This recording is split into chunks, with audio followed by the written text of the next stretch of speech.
Severe cyclone मोन्थार landfall प्रक्रिया जारी रही प्राय 3 ରୁ 4 घंटा धरी चलो लैंडफॉल प्रक्रिया घंटा को 15 किलोमीटर बेगर आगक बढ़ुची बात्या मछलीपट्टनम ठारू 50 किलोमीटर दूर रही मोन्था काकिनाडा ठारू दक्षिण में 130 किलोमीटर दूर विशाखापट्टनम ठारू दक्षिण दक्षिण पश्चिम में 230 किलोमीटर दूर रही लैंडफॉल सह मोन्था उत्तर उत्तर पश्चिम दिगरे गति कर मछलीपट्टनम और कलिंगपट्टनम मध्य लैंडफॉल करने पर यह दुर्बल हेब प्रभाव में उपकूल आंध्रप्रदेश रायलसीमा तेलंगाना दक्षिण छत्तीसगढ़ में प्रबल वर्षा संभावना रही ओडिशा रे यार विशेष प्रभाव पड़वा संभावना नहीं तेबे दक्षिण ओडिशार किछि जिल्ला रे भीषण वर्षा संभावना रही।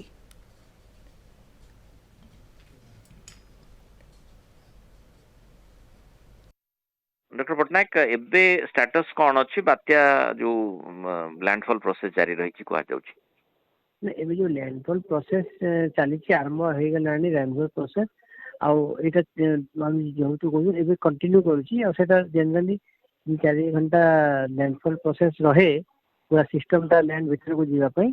तो एबे किछि भाग लैंड को जाइछि बाकी से प्रोसेस ता चलीबा आउ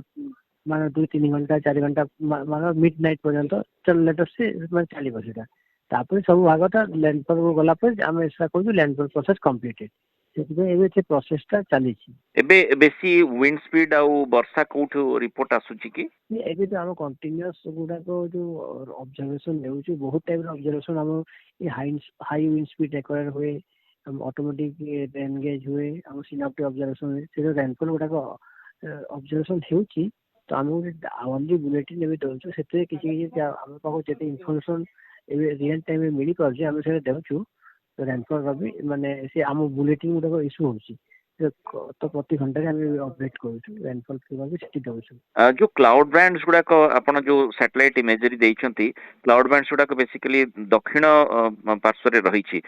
ता कोन आगो को बुलिबो ओडिसा रे वर्षार संभावना बेसी हेई पारे कि नहीं माने जो ए जो सिस्टम रहे गुडी क्लाउड आउ ता एक्चुअल लोकेशन दे शियर बोली कहै जाय जो क्लाउड ता तमे टिके मूव भी करि जाय जोटा तळे जोटा एक्चुअली सेंटर रही से क्लाउड टिके किताब शेयर करे से म्हणजे टिके डिस्प्ले दिखा जाए भी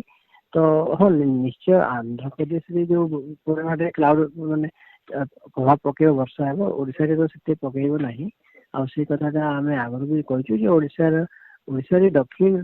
माने जिल्ला गुडा के किछि प्रभाव पड़बो आ उपकूल रे सेते रहिबो किंतु कंपैरेटिवली जो आंध्र रे हैला आंध्र रे जो प्रभाव पकेब सेते प्रभाव ओडिशा रे पकेब दक्षिण ओडिशा जिल्ला रे वर्तमान वर्षा आरंभ होइनी लैंडफॉल प्रोसेस जारी रही आगामी समय रही पारे वर्षा तो माने यार गतिपथ आग को लैंडफॉल प्रोसेस कला परे ता गतिपथ रहइबो काहे के सिस्टम तो संगे संग तो विखिबो नहीं तो से ता गतिपथ को लेके माने लैंडफॉल ता से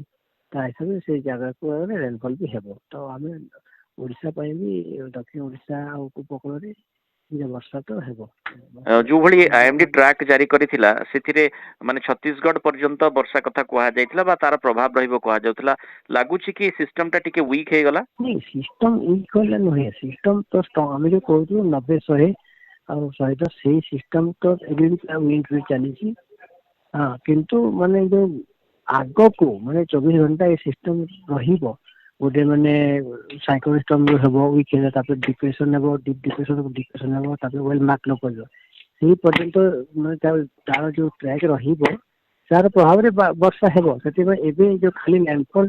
सरेग्राम सिस्टम टा पूरा कंप्लीटली भेनिश गला सेमिति न एबे तार धीरे धीरे वीक हेबो एबे भी तार बहुत स्ट्रांग माने लैंडफॉल प्रोसेस पूरा कंप्लीट हेनी तो बहुत तार स्ट्रांग विंड अछि जो हम अनुमान करितलु तार 90-100 तार 110 सेति माने हम एस्टिमेट चली विंड स्पीड रहइबो किनो धीरे धीरे जल्दी लैंड रो गला पर टिके वीक हे तापर जो गति माने जो बेगरे जीवो ये समय डायरेक्शन से माने हिसाब से हमरा रेनफॉल वार्निंग ता पुनी हमें ने काम देखु तमे सेति में से ओडिशा दक्षिण ओडिशा छत्तीसगढ़ रा माने भाग करे दिया है। बहुत बहुत धन्यवाद डॉक्टर पटनायक हम से आलोचना रही।